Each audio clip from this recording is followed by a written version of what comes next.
आज का जो हमारा लेक्चर है वो ओएसआई या रेफरेंस मॉडल है। रेफरेंस मॉडल की तरफ आते हैं कि जो टॉपिक हमारा है OSI open system interconnection model है कि जिस तरह डेटा कम्युनिकेशन में मैसेज एक जगह से दूसरी जगह जाती है तो उसको थोड़ा सा डिस्कस करके ओएसआई रेफरेंस मॉडल में पहले इंट्रोडक्शन में आते हैं कि ये मॉडल क्या है, किस तरह ये कम्युनिकेशन होती है, मैसेज एक जगह से जाता है दूसरी जगह पे रिसीव होता है, तो वो मैसेज किस तरह सिक्योर बनाया जाता है, कौन कौन से डेटा पैकेट्स उसके साथ अटैच किए जाते हैं सेंडर की तरफ से, फिर वो नीचे लेवल पे जीरो वंस की शक्ल में फिर वो डेस्टिनेशन की तरफ जाता है। तो पहले ओएसआई हमारे पास क्या है, it actually stand for open system interconnection basic reference model है। जो हमारे पास क्या है, it is an abstract description for layered communication होते और computer network protocols design. Computer network protocol है कि एक जगह से कंप्यूटर हमारे पास कम्युनिकेशन सेंडर से रिसीवर की तरफ जो कम्युनिकेशन होती है, तो ये हमारे पास एक कंप्यूटर नेटवर्क प्रोटोकॉल है जिसके बेसिस पे मैसेज सिक्योर और सिक्योरिटी के साथ डेस्टिनेशन की तरफ जाता है। तो but it was developed as a part of open system interconnection initiative.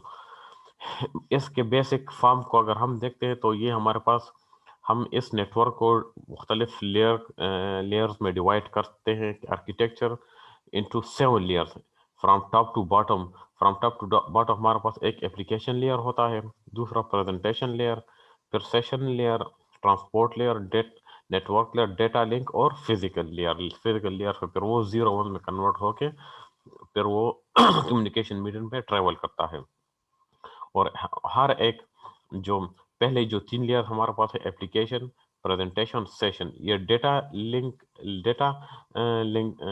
Data layer हमारे पास है, ठीक है ना। ये पहले जो है हमारे पास डेटा लेयर है, नीचे फिर पैकेट्स और ये हर एक लेयर अपनी सिक्योरिटी के बेसिस पे उसके साथ एक पैकेट अटैच करता है कि वो ज़्यादा रिलायबल और सिक्योर हो।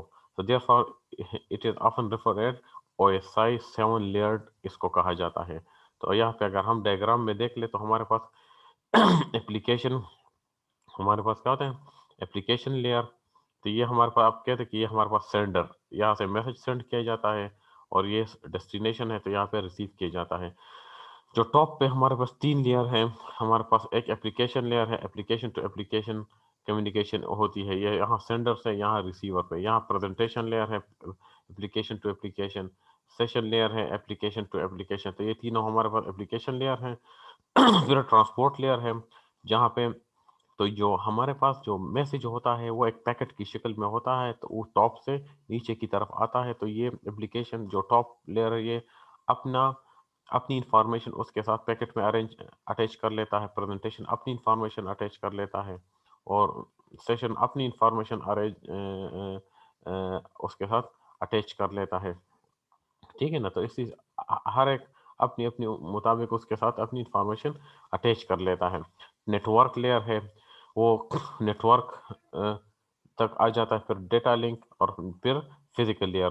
तो अगर हम यहाँ से देख लें, फॉर एग्जांपल अगर हम यहाँ से उसको एनालाइज कर ले तो हमारे पास तो जो लेयर है, फॉर एग्जांपल फिजिकल मीडियम में फिर वो जीरो वंस की शक्ल में फिर वो ट्रेवल करता है। तो आज का जो टॉपिक है ओएसआई रेफरेंस मॉडल में हमारे पास, तो पहले इन लेयर्स को देखना है कि किस तरह हमारे पास end to end communication reliable form में सेंडर से रिसीवर की तरफ जाता है। तो ये सेंडर है और ये रिसीवर होता है। इस तरह हम इसकी एग्जांपल ले सकते हैं, ये 7 चेक पोस्ट है, 7 चेक पोस्ट हमारे पास आ जाते हैं कि 7 चेक पोस्ट पे इसने ट्रेवल करना। पहले एप्लीकेशन अपनी इंफॉर्मेशन अटैच कर लेता है, फिर प्रेजेंटेशन, फिर सेशन, फिर ट्रांसपोर्ट, नेटवर्क, हर एक अपना अपनी अपनी वो इंफॉर्मेशन उसके साथ अटैच कर लेता है। जिस तरह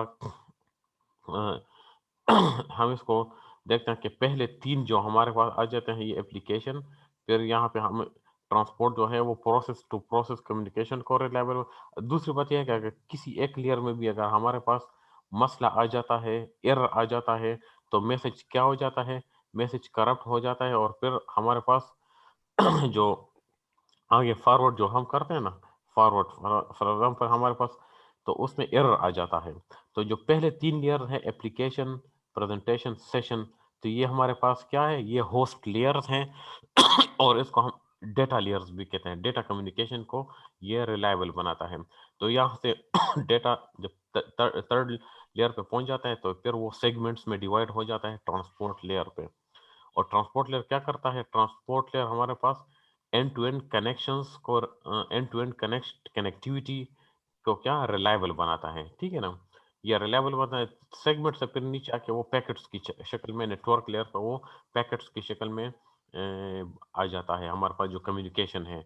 तो वो पाथ क्या है, वो पाथ को डिटरमाइन करता है कि कौन सा, फॉर एग्जाम्पल मल्टीपल पाथ है तो आईपी एड्रेस के थ्रू वो पाथ को डिटरमाइन कर लेता है कि इसने वहां से इस आईपी लॉज जो यूनिक आईडी है इसके थ्रू उसने ट्रेवल करनी होती है, ठीक है ना। तो ये क्या पाथ डिटर्मिनेशन को रिलायबल बनाता है नेटवर्क लेयर। पैकेट से फिर नीचे वो फ्रेम्स में डिवाइड हो जाता है और भी फर्दर वो फ्रेम्स में तो ये तीनों लेयर हमारे पास क्या है, पैकेट्स, फ्रेम, बिट्स। ये मीडिया कम्युनिकेशन लेयर हम इसको कहते हैं, मीडिया कम्युनिकेशन, मीडिया लेयर इसको कहते हैं। तो कम्युनिकेशन की रिलायबिलिटी इन तीनों पे डिपेंड करती है। तो यहाँ पे जब डेटा लिंक लेयर पे आ जाता है तो डेटा लिंक लेयर पे मैक एड्रेस और एलएलसी फिजिकल, एलएलसी मतलब कि फिजिकल एड्रेसिंग को ये यूनिक, एक आईपी एड्रेसिंग है कि ये पूरे एरिया में जितना भी तो ये पूरे नेटवर्क में यूनिकनेस को इंश्योर करती है, ठीक है ना। और ये इंटरनेट में और या इंट्रानेट में जो पूरे नेटवर्क के अंदर अगर लोकल, ये ग्लोबली यूनिकनेस को इंश्योर करते हैं आईपी एड्रेस। और जो मैक एड्रेस है वो लोकल एड्रेस, लोकली आपके सिस्टम को आइडेंटिफाई करता है और उसके रिलायबल फिजिकल एड्रेस को वो रिलायबल बनाता है। और फिर एंड में जब हमारे पास मैसेज किस शक्ल में आ जाता है, वो 0 1 में कन्वर्ट हो जाता है, बिट्स में कन्वर्ट हो जाता है। जो सिग्नल की फॉर्म में बाइनरी ट्रांसमिशन यहाँ से सेंडर से, फॉर एग्जांपल सेंडर से रिसीवर की तरफ इस फिजिकल मीडियम में वो ट्रेवल करता है और ये रिसीवर है यहाँ पे। तो इसमें भी सिंक्रोनाइजेशन और इन एसिंक्रोनाइजेशन, इसमें भी सिंक्रोनाइजेशन और एसिंक्रोनाइजेशन को आपने देखना होता है। अगर मैसेज आपके पास सिंक्रोनाइज्ड है, सिंक्रोनाइज का मतलब है कि जिस डेटा रेट से यहाँ से सेंड हो रहा है उस डेटा रेट पे वहाँ पे रिसीव भी हो रहा हो, ठीक है ना। तो ये हमारे पास सिंक्रोनाइजेशन भी देखनी होती है।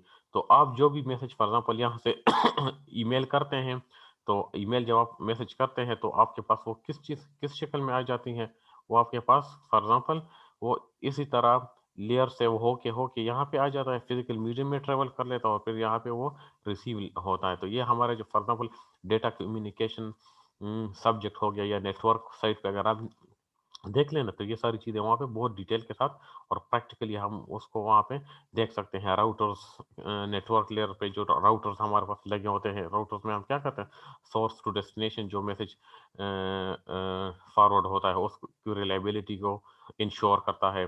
फिर स्विचेस लगे होते हैं, मुख्तलिफ स्विचेस में होप टू होप कम्युनिकेशन होती है तो उसको देखना होता है। तो ये हमारे पास हमारे पास यकीनी। काफी यार। हेलो जी।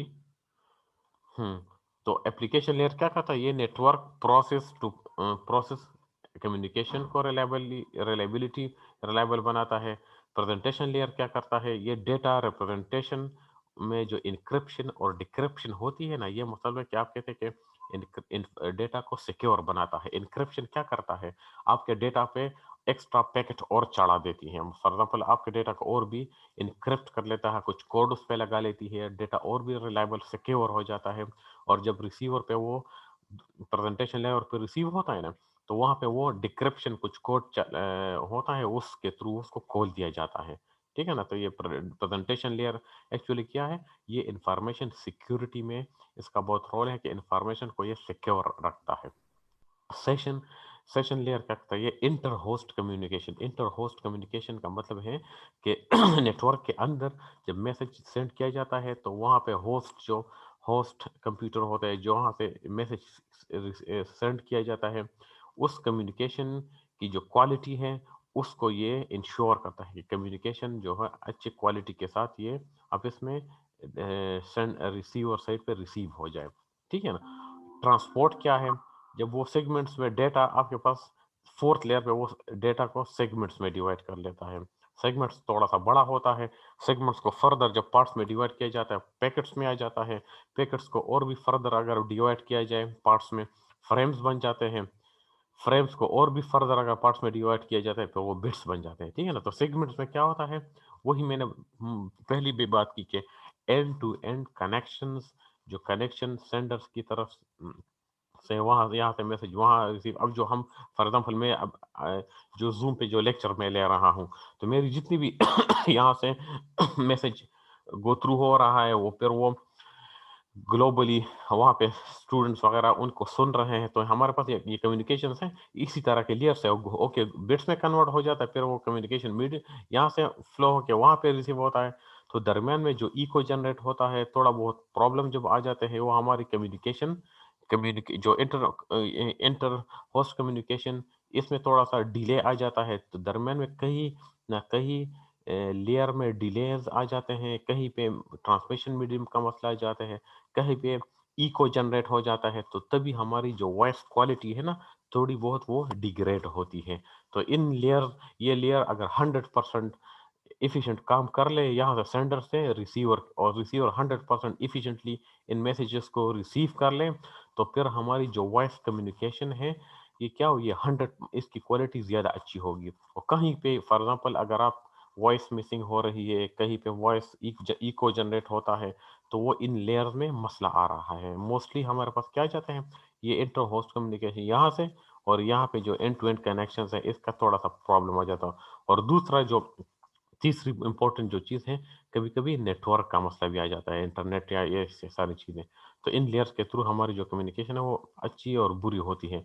तो ऐसा ही लेयर में एप्लीकेशन लेयर में क्या होता है फॉर एग्जांपल इसकी ये क्या एक्टिविटी हमें प्रोवाइड करता है, ये allow access to network. Network में जितने भी रिसोर्सेज हैं एप्लीकेशन लेयर हमें उन तक रसाई देते हैं। For example domain name server SNMP ये मुख्तलिफ जो सर्वर और ये सारे प्रोटोकॉल्स वगैरह हैं, इनको हम किस तरह यूज़ करते हैं, ये एप्लीकेशन लेयर जो है हमें ये फैसिलिटेट करता है कि हम इन रिसोर्सेज को नेटवर्क में नेटवर्क के ये रिसोर्सेज हैं जो इन्होंने यहाँ पे कुछ मेंशन किए हैं ये हम इस्तेमाल कर सके। और प्रेजेंटेशन लेयर हमें कौन सी फैसिलिटी प्रोवाइड करता है, ये ट्रांसलेट करता है मैसेज को, फिर उसको इनक्रिप्ट करता है। इनक्रिप्ट का मतलब ये है कि आप इसको फॉर एग्जांपल एक बैग में आपका मैसेज डाल दिया जाता है और उस पे जिप लगा दिया जाता है और उस पे कोड्स या लॉक लॉक लगा दिया जाता है।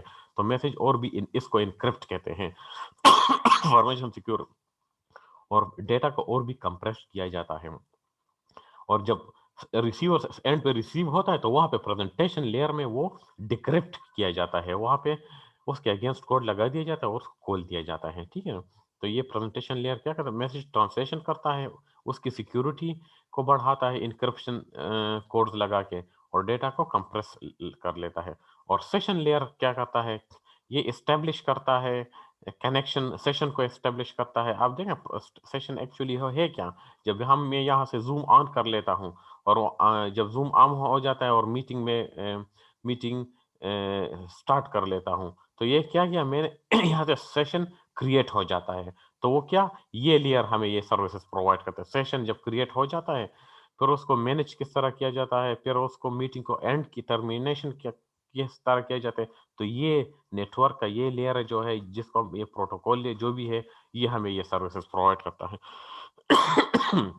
अब ये ट्रांसपोर्ट लेयर है। ट्रांसपोर्ट लेयर क्या एक्टिविटीज देता है, क्या फैसिलिटेशन हमें देता है। It provide reliable process to process communication, process to process message delivery and process to process error recovery, ठीक है ना। तो ट्रांसपोर्ट लेयर में क्या होता है, ये सारे प्रोटोकॉल्स ये सर्विस हमें प्रोवाइड करता है कि transmission control protocol, UDP protocol, SCTP protocol, sockets तक एक्सेस, नेटवर्क या राउटर के जो सॉकेट्स है उन तक रसाई देना या पोर्ट्स एड्रेसेस को रीड अप करना, ये हमें कौन सी लेयर, ये हमें ट्रांसपोर्ट लेयर ये फैसिलिटी प्रोवाइड करता है, जिसके through process to process communication reliable होती है, process to process message delivery ये भी रिलायबल हो जाती है, और जो एरर अगर मैसेज में कोई एरर आ जाता है उसकी रिकवरी को भी आसान बनाती है। और तो ये चौथा लेयर हो जाता है।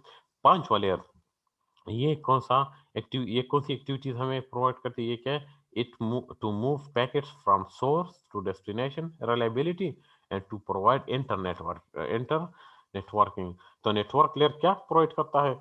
एक तो IP address, unique IP address हो जाता है, जिस तरह हमारे शनाख्ती कार्ड का एक नंबर होता है, आईडी का, जिसके थ्रू में पूरी दुनिया में आप आइडेंटिफाइबल है। तो ये भी एक आईपी एड्रेस प्रोवाइड करता है कि इस फ्ला नंबर सिस्टम जहाँ से सेंडर है इसका अपना आईपी एड्रेस है, और जहाँ जिस सिस्टम पे रिसीव हो रहा है वो भी इंश्योर कर लेता है। और ये जितने भी ये वाले जितने भी प्रोटोकॉल्स हैं ये भी एक्टिव हो जाते हैं। तो ये जब एक्टिव हो जाते हैं तो ये हमें क्या सर्विस प्रोवाइड करता है? It provide to move the packets की, तो के पैकेट्स जो है, जो मैसेज पैकेट की शक्ल इसने इख्तियार की है, ये सोर्स टू डेस्टिनेशन को रिलायबल बनाता है। और दरमियान में जो जितनी भी इंटर नेटवर्किंग आप इसमें कम्युनिकेशन, जो लोकल कम्युनिकेशन ये जितनी भी होती है वो नेटवर्क लेयर हमें प्रोवाइड करता है। अब डेटा लिंक लेयर ये क्या है? IEEE 802 जितने भी डेटा कम्युनिकेशन के जितने भी स्टैंडर्ड्स है, सारे के सारे स्टैंडर्ड्स एक्टिव हो जाते हैं इस मैसेज के लिए।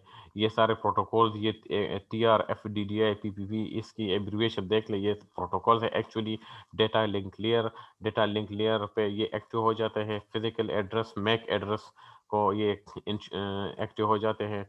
तो ये हमें क्या सर्विसेज देते हैं? ये हमें to organise bits into frames, कि आपके पास जो डेटा बिट्स की शक्ल में होता है वो फ्रेम्स की शक्ल में आ जाता है। और फिर होप टू होप डिलीवरी आसानी बन जाती है। होप टू होप डिलीवरी का मतलब ये है कि मुख्तलिफ जगह पे स्विचेस जो लगे होते हैं, नेटवर्क, आप देख लेना आपके जो लैब्स वगैरह में स्विचेस लगे होते हैं, तो अगर आप वहाँ पे 5 स्विचेस लगे हैं तो एक स्विच से दूसरे स्विच तक जो पैकेट जाता है आपके मैसेज का, वो क्या है? उसको हम होप टू होप कम्युनिकेशन या hop to hop delivery of the packet कहते हैं।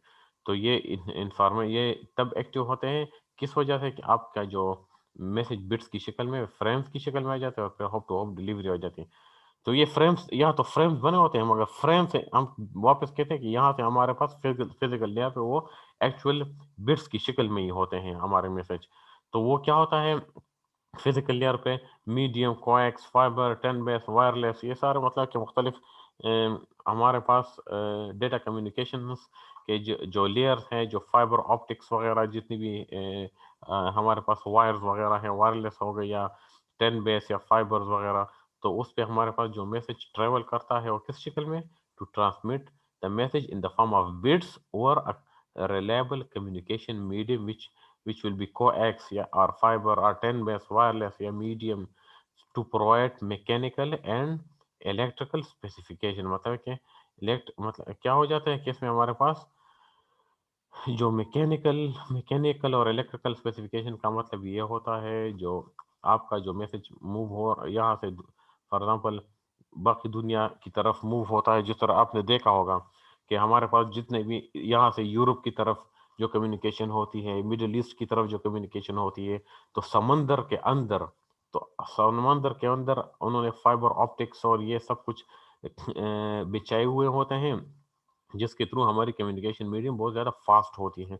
आज कुछ महीने पहले आपने देखा होगा कि इंटरनेट कम्युनिकेशन थोड़ी-सी मसला आ रहा था कम्युनिकेशन में। वो क्यों? कि समुद्र के अंदर जो उनमें कुछ प्रॉब्लम आया था, तो वो फिज़िकली, मैकेनिकली और इलेक्ट्रिकली उसको वो मेंटेनेंस उसकी जारी थी, कहीं पे डैमेज हुआ था, तो वो उसको रिकवर कर रहे थे। तो वो हमारी जो मैसेज मूव हो रहा है वो फिज़िकल 0, 1 और बिट्स की शक्ल में होती है। तो ये हमारे पास क्या हो जाते हैं? डेटा प्रोटोकॉल और उसकी एक्टिविटीज़ आ जाती है हमारे पास। तो ये एक्टिविटीज़ हो जाती हैं, तो ये लेयर्स हो जाते हैं, और ये सारे हमारे पास प्रोटोकॉल्स हैं इसमें के कौन से प्रोटोकॉल एक्टिव हो जाते हैं जब ये एक ले तो मैसेज यहाँ से टॉप लेयर्स हैं। मैसेज आप जब फीड करते हैं ना, पहले एप्लीकेशन की तरफ आ जाते हैं, ये अपनी सर्विसेज प्रोवाइड करता है, फिर प्रेजेंटेशन की तरफ, फिर सेशन की तरफ, फिर transport, network, data link, physical. अब फिजिकल से फिर वो मूव कर रहा होता है डेस्टिनेशन पे। तो फिर जब डेस्टिनेशन पे मैसेज रिसीव हो जाते हैं, तो वहाँ पे अपना वो पहले फिजिकल पे वो रिसीव हो जाता है, फिर डेटा लिंक पे, फिर नेटवर्क पे, ट्रांसपोर्ट, सेशन, प्रेजेंटेशन, एप्लीकेशन। और जब वहाँ पे एप्लीकेशन पे आ जाता है ऊपर, फिर वो वहाँ पे आ जाते हैं हमारे पास।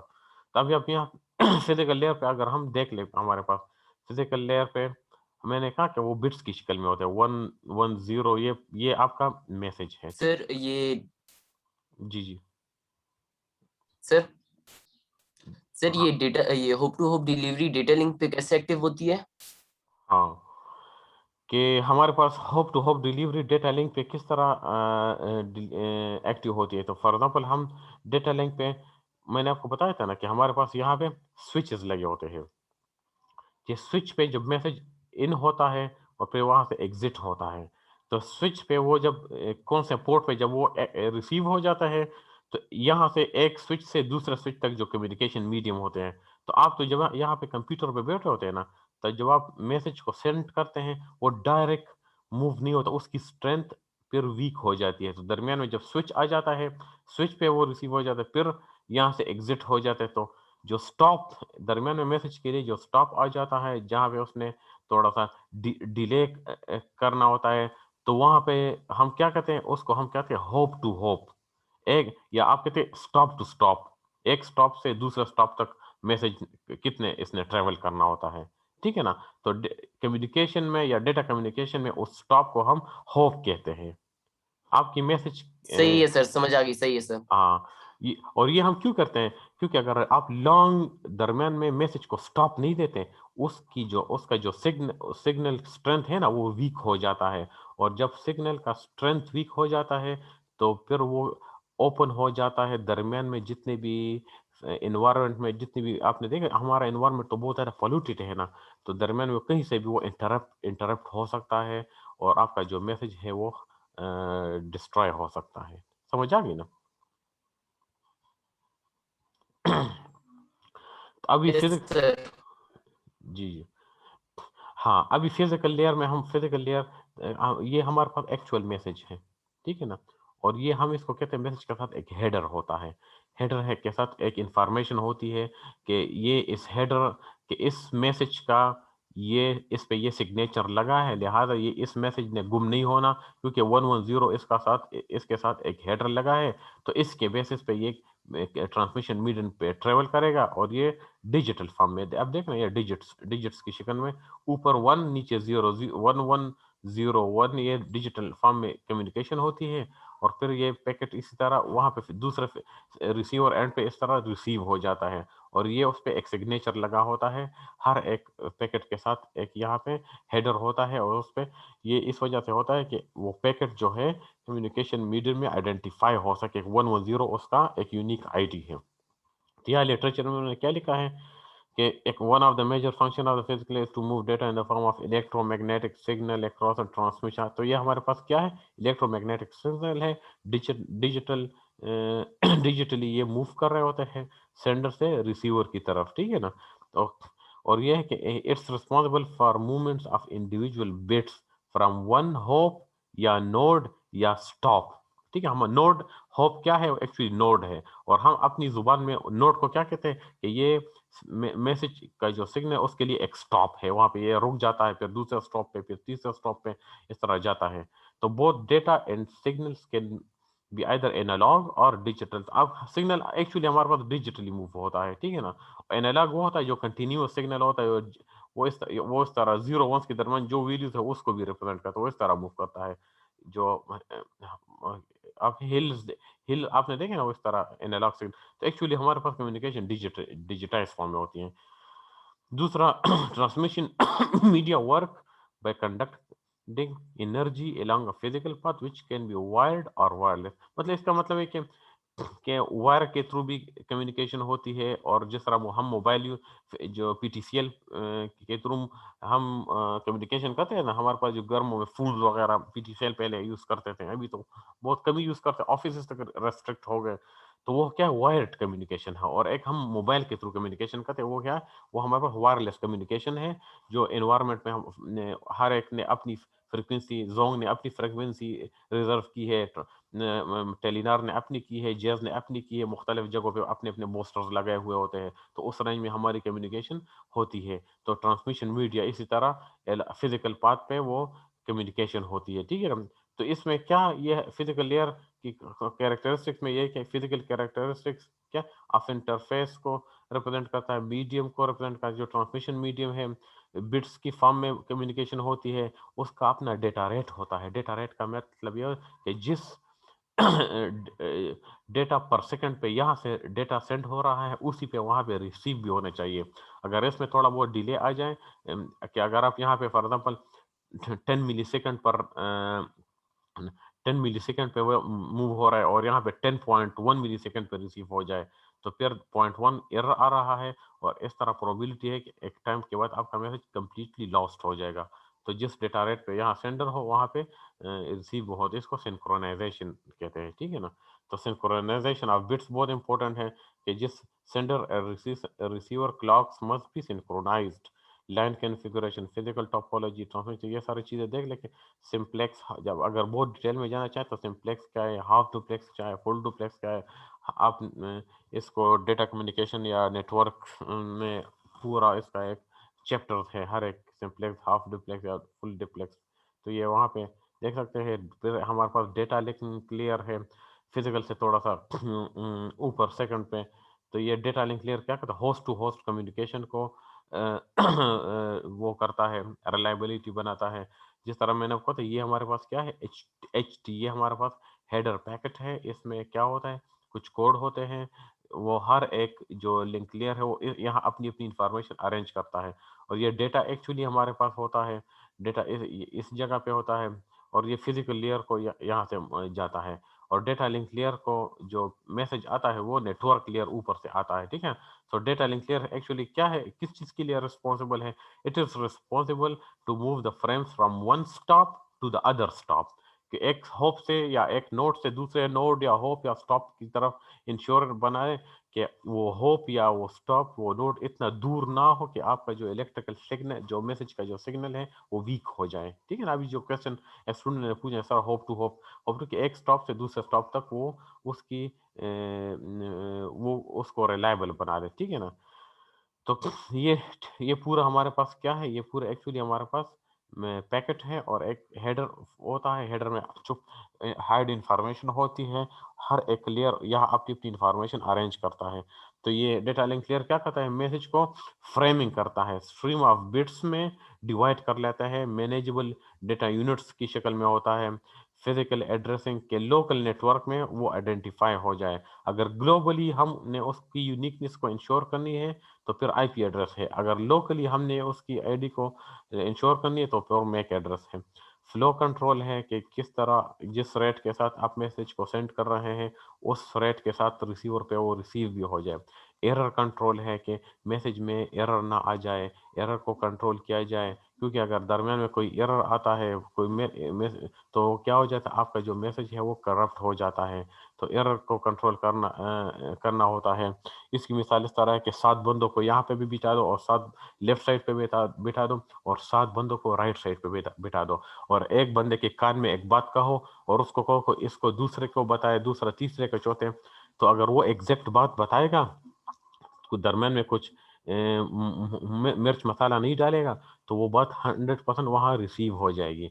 और फिर वो दूसरी जगह अगर, और अगर आप 14 बंदों के बाद अपनी मैसेज को दोबारा सुनना चाहें तो वो क्या हो जाएगा, उसमें एरर आ चुका होगा, और वो कंप्लीटली या 50% या 80% चेंज हो चुका होगा। ये ह्यूमन नेचर है। अगर मशीन में हमने क्या करना है, मशीन में हम कहते हैं कि इस तरह का एरर ना आ जाए, उसको हमने कंट्रोल रखना है। ट्रेलर मैकेनिज्म है, रिट्रांसमिशन है, ये इन मैकेनिज्म के थ्रू हम एरर को कंट्रोल करते हैं। और एक है एक्सेस कंट्रोल, ये क्या करता है, defining master device in the same link, कि एक लिंक में हम बार बार डिफाइन करना होता है कि ये डिवाइस राउटर मास्टर है या स्विच मास्टर है, बाकी जो है वो स्लेव क्लाइंट सर्वर आर्किटेक्चर की तरह वो हमें बताता है। तो ये होस्ट टू होस्ट हो गया। मेक क्या है और आईपी एड्रेस क्या है, इसमें तो बंदा थोड़ा सा, अक्सर लड़के कंफ्यूज हो जाते हैं, सर मेक एड्रेस क्या है, आईपी एड्रेस क्या है। मेक हमारे पास क्या है कि मीडिया एक्सेस कंट्रोल एड्रेस है, और it is a unique identifier, और ये असाइंड होता है to a network interface controller NIC for use as a network address in communications within network. एक नेटवर्क सेगमेंट के अंदर लोकल सतह पे ये किसी डिवाइस को, किसी कंप्यूटर को असाइन हो जाता है लोकल सतह पे, यूनिकनेस को इंश्योर करता है मैक एड्रेस।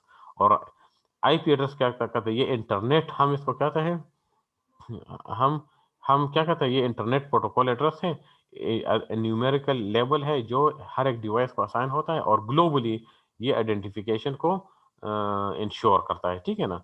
तो हम ये हमारे पास क्या हो जाता है, ये हमारे पास मेक और आईपी एड्रेस के बारे में इंफॉर्मेशन आ गई। एक नेटवर्क लेयर है, इसमें भी इसी तरह हमारे पास ये पूरा पैकेट है, एक डेटा होता है और H3 ये हेडर होता है। तो इस पे भी ये ट्रांसपोर्ट लेयर से नेटवर्क को डेटा आता है और फिर ये डेटा लिंक को देता है हेडर एड्रेस। और तो यहाँ ये सेंडर है और ये हमारे पास रिसीवर है। तो रिसीवर एंड पे जब ये रिसीव हो जाता है तो यहाँ पे डेटा को खोल दिया जाता है और उसके अगेंस्ट रिसीव सेंडर साइड पे नेटवर्क लेयर पे जो इन्फॉर्मेशन H3 में उन्होंने पुट की होती है तो H3 को यहाँ खोल दिया जाता है। तो it is responsible for the delivery of individual packets from the source to the destination host. तो ये लोकल एड्रेसिंग को यूनिक इंश्योर करता है और राउटिंग क्या है कि source to destination transmission between networks, इसको हम राउटिंग कहते हैं। ट्रांसपोर्ट लेयर क्या है, ये सेशन लेयर से यहाँ इंफॉर्मेशन मिलती है। ये एक्चुअली क्या है, ये हमारे पास सेगमेंट्स है, 1 segment, 2 segment, 3 segment. Data 3 parts में डिवाइड होते हुआ होता है ट्रांसपोर्ट लेयर पे। हर एक सेगमेंट में यहाँ एक हेडर पैकेट होता है, ये भी हेडर है, ये भी हेडर है। और फिर ये इसने यहाँ रिसीवर पे इसका रिसीव होना है, मगर इसका काम क्या है? इसका काम ये है कि is responsible for the delivery of message from one process to another. तो ये यहाँ पे इसमें हमारे पास प्रोसेसेस एक्टिव हो जाते हैं और जी जो इसके प्रोटोकॉल्स हैं वो भी एक्टिव हो जाते हैं। डायलॉग कंट्रोल होता है कि या तो हाफ डुप्लेक्स आधा हिस्सा इस्तेमाल होता है रेक्टिफायर्स को और आधा नहीं होता। और फुल डुप्लेक्स में फुली साइड साइड पे एक्टिव सिग्नल जा रहा होता है। सिंक्रोनाइजेशन को ये इंश्योर करता है कि जिस डेटा रेट से मूव होता है। हाँ, ये हमने मेरे ख्याल में ट्रांसपोर्ट लेयर पे ये हमने ये रिस्पॉन्स फॉर्म पर। तो ये क्या करता है transport layer? Service point addressing को यूनिकनेस बनाता है। पोर्ट एड्रेसिंग सीक्वेंस नंबर को आइडेंटिफाई करता है। कनेक्शन को ये रिलायबल बनाता है कि कनेक्शन आपका टूट ना जाए, अगर टूटता है तो आपको पहले से इन्फॉर्म कर देता है। एंड टू एंड कम्युनिकेशन जिसमें डेटा का फ्लो कंट्रोल किया जाता है, एरर कंट्रोल किया जाता है। और सेशन लेयर में क्या होता है, तो ये प्रेजेंटेशन जो टॉप लेयर है वहां से मैसेज आता है। तो तो ये क्या करता है, सिंक सिंक्रोनाइजेशन को इंश्योर करता है कि जो ये 3 पैकेट्स हमारे पास डेटा के हैं ना, ये बैक यकमुश्त मतलब एक टाइम पे ये टॉप से नीचे आ जाए, फिर नीचे से ट्रांसपोर्ट लेयर की तरफ जाए। और यहाँ पे रिसीवर एंड पे ट्रांसपोर्ट से ऊपर आता है और फिर यहाँ से ये प्रेजेंटेशन लेयर को प्रोवाइड करता है। तो ये हमारे पास क्या करता है, ये हमारे पास सिंक्रोनाइजेशन को इंश्योर करता है कि जिस डेटा रेट से डेटा ने यहाँ से सेंडर से मूव होना होता है उसी डेटा रेट पे रिसीवर पे वो रिसीव हो जाए। तो ये इसी को इंश्योर करता है हमारे पास, ठीक है ना। सिंक्रोनाइजेशन पॉइंट्स होती है।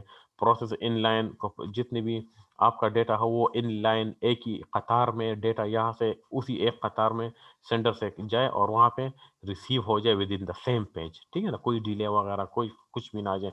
हाफ डुप्लेक्स इलेक्ट्रिकल इंजीनियरिंग में या इलेक्ट्रिक सिग्नल में आपने हाफ और फुल डुप्लेक्स के बारे में सुना होगा कि डायलैक्ट कंट्रोल होता है कि हाफ कुछ, हाँ, आपके पास जितने भी रेक्टिफायर हाफ एक्टिव हो जाए। तो ये पूरी डिटेल में इसकी इतने जाने की जरूरत नहीं है, फिर आगे आप डिटेल में पढ़ लेंगे इसकी। अब ये फर्स्ट लेयर हमारे पास प्रेजेंटेशन लेयर। इस प्रेजेंटेशन लेयर क्या है, it is responsible for translation, compression और इनक्रिप्शन। डेटा आपकी मैसेज को ट्रांसलेट कर लेता है, उसको कंप्रेस कर लेता है और इनक्रिप्ट कर लेता है, मतलब है कि उसको सिक्योरिटी लॉक्स लगा लेता है। ट्रांसलेशन का क्या मतलब है कि inter operability between different encoding system के मुख्तलिफ जगहों पे मैसेज मुख्तलिफ तरीके से वो ट्रांसलेट किया जाता है, राउटर पे पहुंच जाता है, वहाँ पे भी बता दिया जाता है कि ये कौन सा मैसेज है, इसके साथ कौन सी हेडर इंफॉर्मेशन अटैच है और इसने उसका इसका डेस्टिनेशन क्या है। तो हर एक जगह पे इसमें ट्रांसलेट होना होता है, ठीक है ना। तो ये भी होता है। फिर प्राइवेसी स्कीम्स होती है इनक्रिप्शन की, वो एक्टिव हो जाती है। फिर कुछ कंप्रेशन, डेटा को किस तरह कंप्रेस किया जाता है ये होता है। तो ये सब कुछ क्या होता है, तो ऊपर एप्लीकेशन लेयर से प्रेजेंटेशन लेयर को ये आता है और फिर यहाँ से सेशन लेयर से ऊपर एप्लीकेशन लेयर पर ये सेंडर साइड है और ये रिसीवर साइड है हमारे पास। अब ये फर्स्ट लेयर है एप्लीकेशन लेयर। तो यूजर जो ह्यूमन होता है, इंसान होता है, प्रोग्राम हम जब कन्वर्सेशन कर रहे हैं ये पहले प्रेजेंटेशन लेयर को इस शक्ल में मिल जाते हैं। एप्लीकेशन लेयर को यूज़र से, तो फिर वो मैसेज की शक्ल में आ जाता है, फिर मुख्तलिफ ये अपना इन हेडर में अपनी इंफॉर्मेशन अटैच कर लेता है। तो यहाँ से H7 से लेके नीचे H1 तक पहुँचते-पहुँचते हेडर में 7 किस्म के डिटेल्स आ जाती है, सातों के सातों लेयर्स के। और फिर जब रिसीवर पे वो रिसीव होता है, तो ये नीचे चेन लेयर से ये होते एंड में इस फर्स्ट लेयर पे आ जाता है, डेटा पे। तो मैसेज डेटा की शक्ल में होता है। और H7 जो हेडर है, ये इसमें एप्लीकेशन लेयर की अपनी इंफॉर्मेशन होती है और कौन-कौन से प्रोटोकॉल्स में एक्टिव होना है, तो ये सब कुछ इसमें आ जाते हैं। तो ये क्या करता है, application layer is responsible for providing services to the user, तो ये हमें सर्विस प्रोवाइड करता है। नेटवर्क वर्चुअली टर्मिनल जो सॉफ्टवेयर है, हम जिस सॉफ्टवेयर को इस्तेमाल करते हैं उसके साथ हमारे इंटरफेस को एक्टिव करता है। फाइल ट्रांसफ़र को करता है, एक्सेस हमें प्रोवाइड करता है, फिर मैनेज करता है। मेल जो ईमेल हम करते हैं वो सर्विसेज हमें देता है। डायरेक्टरी की जितनी सर्विसेज है वो उनके एक्सेस मुख्तलिफ डेटाबेसेस से हमें प्रोवाइड करता है। तो ये एप्लीकेशन लेयर का काम होता है। तो आज का जो हमारा जो लेक्चर था वो तो क्या था, ओएसआई रेफरेंस मॉडल के बारे में था। तो आज जो के ओएसआई रेफरेंस मॉडल का सॉफ्टवेयर आर्किटेक्चर में क्या रोल है, कि इसमें ये भी है कि आपने यहाँ से जो मैसेज सेंड करना है, तो वो 7 लेयर से होते-होते 7 चेक पॉइंट्स पे उसने रुकना होता है। हर एक चेक पॉइंट पे हर एक ये हमारे पास 7 चेक पॉइंट्स हैं। हर एक पॉइंट पे हर एक लेयर ने उसके साथ अपनी इंफॉर्मेशन अटैच करनी, फिर प्रेजेंटेशन, फिर session, transport, network, data link, physical.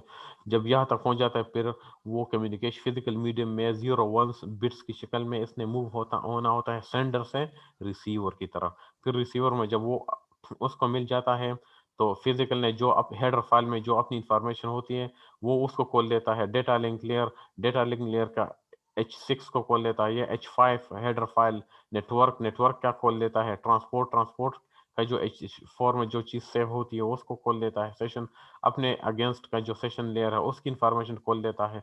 Presentation जो सेंडर ने अटैच की होती है उसको खोल लेता है। एप्लीकेशन जो है, इस एप्लीकेशन में जो H7 हेडर फाइल की जो खोली वो उसको खोल एंड में वो यूज़र को सब कुछ प्रोवाइड करता है। तो ये हमारे पास क्या OSI reference model, OSI model 7 layers के बारे में इंफॉर्मेशन।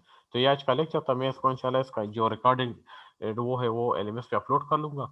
और बाकी जो प्रॉब्लम वगैरह है, तो फिर आप व्हाट्सएप पे मुझे ग्रुप मैसेज कर सकते हैं, ठीक है ना। कोई प्रॉब्लम वगैरह हो, इंशाल्लाह 29 तक, अभी तक तो ड्यू है कि 29 को एग्जाम होगा, तो उसी के लिए फिर डिस्कशन कर लेंगे इंशाल्लाह। पैटर्न वगैरह डिस्कस कर लेंगे, किस तरह का पैटर्न। तो वही है कि कुछ एमसीक्यूज होंगे, कुछ ऐसे क्वेश्चन, तो बाद में इसको डिस्कस करेंगे। तो कोई क्वेश्चन है तो अभी हमारे पास 1 मिनट 50 सेकंड है, आप क्वेश्चन पूछ सकते हैं। सर जी, सर जी पेपर में कितने लेक्चर आएंगे? बेटा जितने भी अभी तक हमने जितने लेक्चर किए हैं, 6 है, 7 है, 8 है, तो ये 6 7 8 लेक्चर आपने देखने होंगे। और अगर ऑनलाइन पेपर है तो फिर तो आपको पता है वो तो ओपन बुक ही होगा। और जिस तरह आपने इससे पहले ऑनलाइन एग्जाम अटेम्प्ट किए होंगे, तो मोस्ट प्रोबेबली उन्हीं की तरह होगा, 1 घंटा या 2 घंटा जितना भी टाइम। तो लेक्चर्स को फोकस कर ले, और मोस्ट प्रोबेबली असाइनमेंट्स वगैरह जो क्विज़ वगैरह हैं उनको ज़्यादा टारगेट किया करें, ठीक है ना। अगर ऐसे क्वेश्चन आते हैं, वो आपको पता है वो प्रॉब्लम टाइप के होंगे, एक्सप्लेन डिफाइन टाइप के क्वेश्चन नहीं होंगे। जो असाइनमेंट में प्रॉब्लम्स वगैरह है, इसी टाइप के क्वेश्चन होंगे, ठीक है ना। सर जी अगर एग्जाम आ जाने होगा तो सिर्फ एमसीक्यू पेपर में आएंगे? नहीं, अभी वो हम डिस्कस करेंगे कि हमें पैटर्न दिया जाएगा कि किस टाइप का क्वेश्चन आपने डालने के, या एमसीक्यूज होंगे या ऐसे टाइप के होंगे, ठीक है ना। फिर मैं आपको अपडेट कर लूँगा इंशाल्लाह। Thank you sir. हाँ, ठीक है। Okay okay.